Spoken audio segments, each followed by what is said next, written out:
Rebonjour à toutes et à tous, les amis. On se retrouve pour la nuit numéro 2 et la dernière nuit de WrestleMania 39. Et donc, pour ouvrir cette seconde nuit, on a eu le droit au match entre The Nigerian Giant Omos et la bête incarnée Brock Lesnar. Et franchement, la WWE nous a pas fait dans la dentelle dans ce match.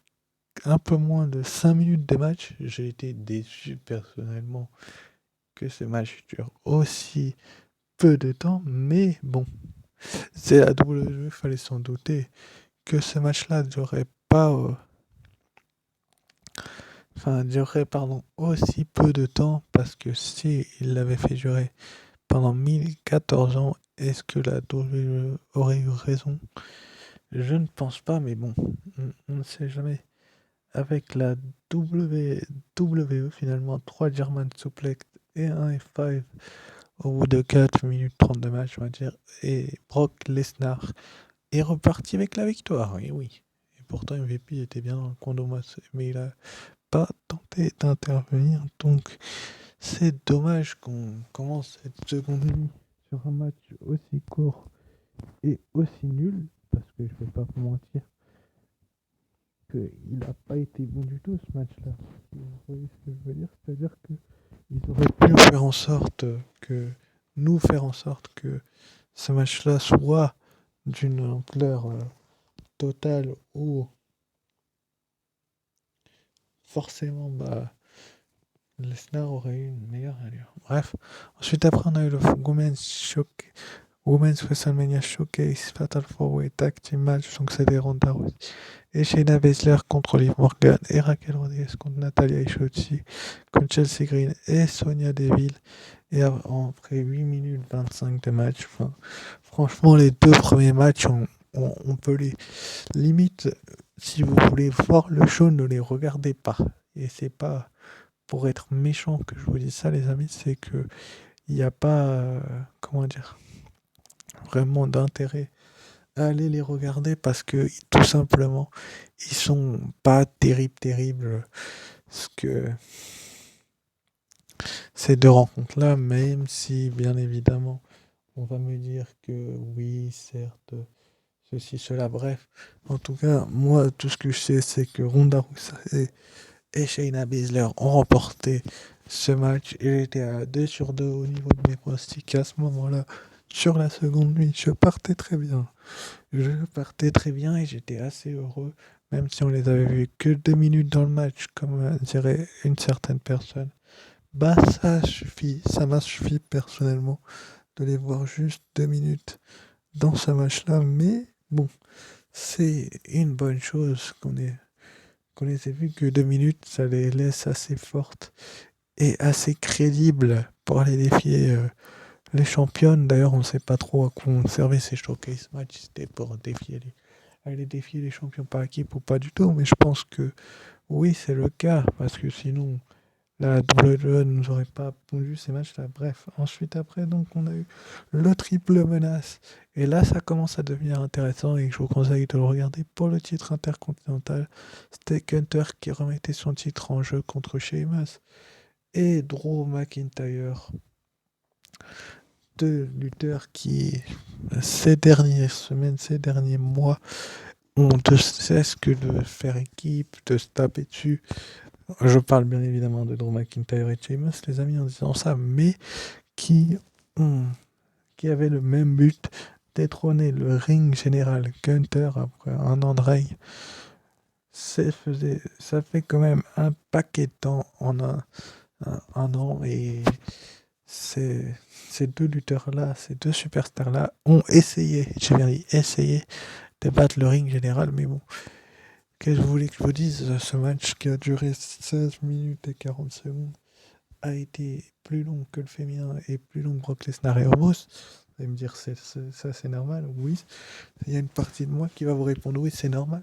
Mais il y a une autre partie de moi qui va vous dire, les gens, que peut-être que y aurait, ils auraient pu mieux faire du côté des officiels de la WWE pour booker ce match-là, parce que quand même, Drew McIntyre et Sheamus se sont retrouvés plusieurs fois, tous les deux dans le ring, Et c'est dommage, je trouve, que ce soit le cas parce que ils auraient pu, comment je peux expliquer ça, mettre les trois en même temps beaucoup plus souvent, c'est-à-dire les trois en même temps dans le ring plus souvent, plus de fois, tout simplement.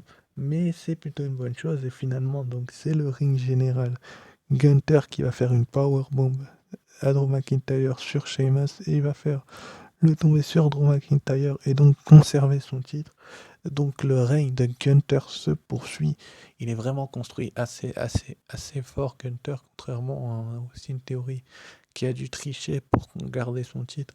Lui n'a pas triché du tout. Il a vraiment prouvé que c'est un catcheur qui mérite vraiment d'être là, qui mérite sa place tout simplement.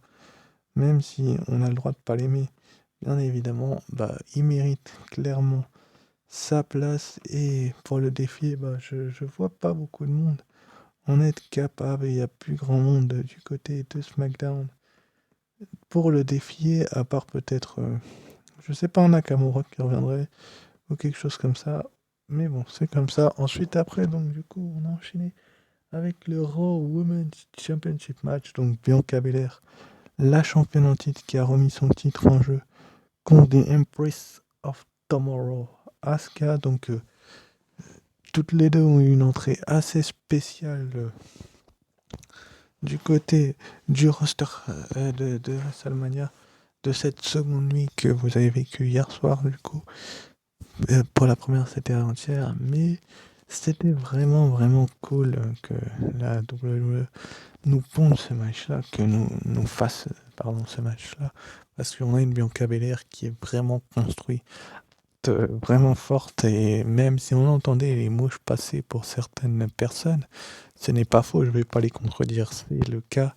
J'ai trouvé le match assez bon. Enfin, il n'a pas été hyper bon non plus.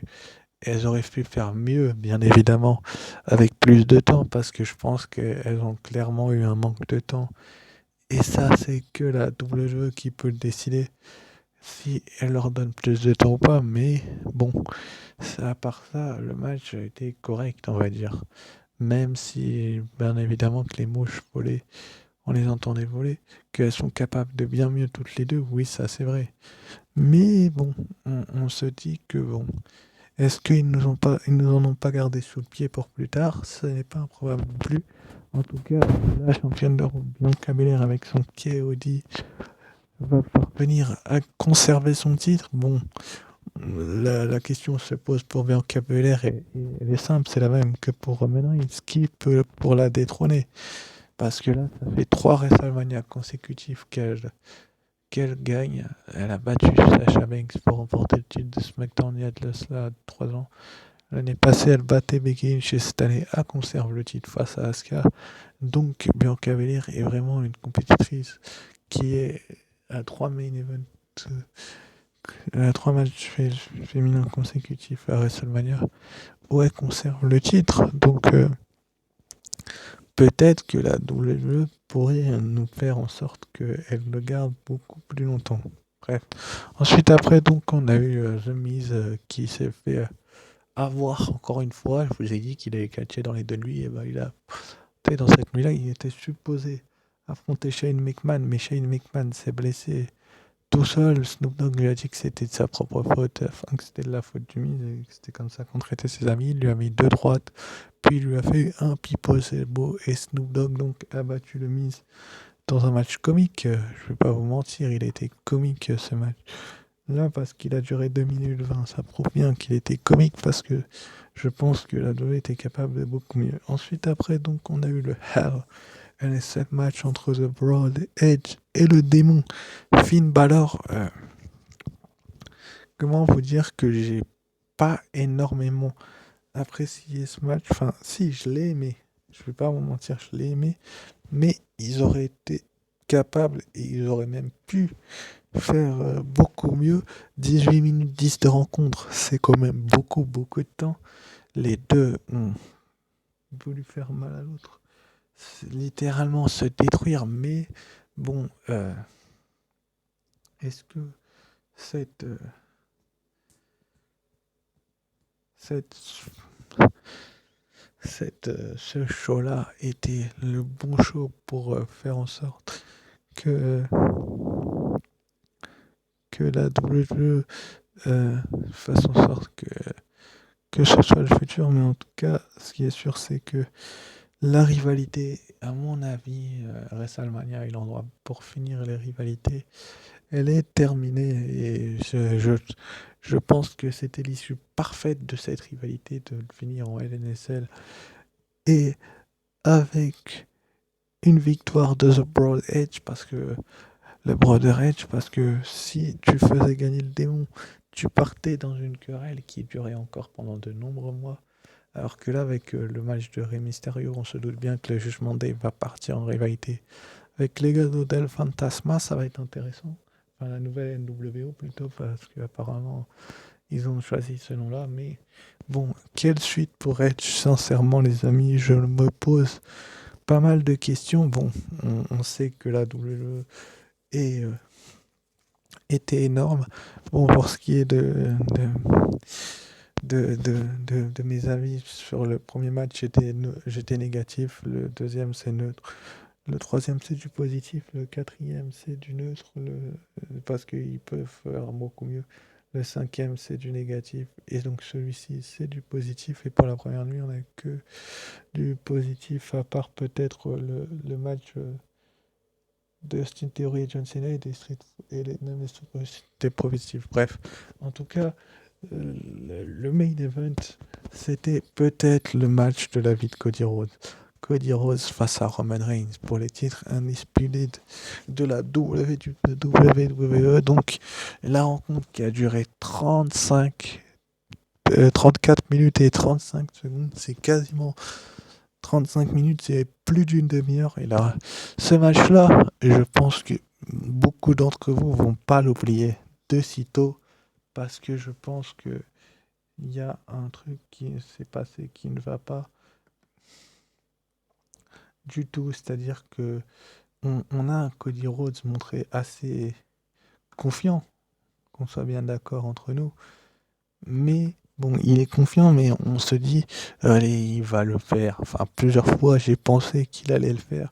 Puis Roman Reigns se relevait à la dernière seconde. Bon, bref, c'est finalement les Usos qui vont intervenir à un moment où l'arbitre est KO pour perturber Cody Rhodes et Roman Reigns va tenter de tomber, il va se dégager. Ensuite, après, Kevin Owens et Sami Zayn, les nouveaux champions par qui vont arriver pour chasser les Usos et mettre un stunner et un love kick à Roman Reigns. Cody Rhodes va tenter de tomber, mais ça suffira pas.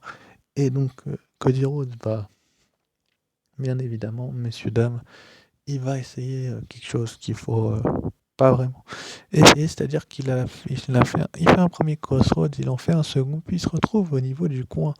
Et là, on se pose des questions. Comment se fait-il qu'il se retrouve au niveau du coin?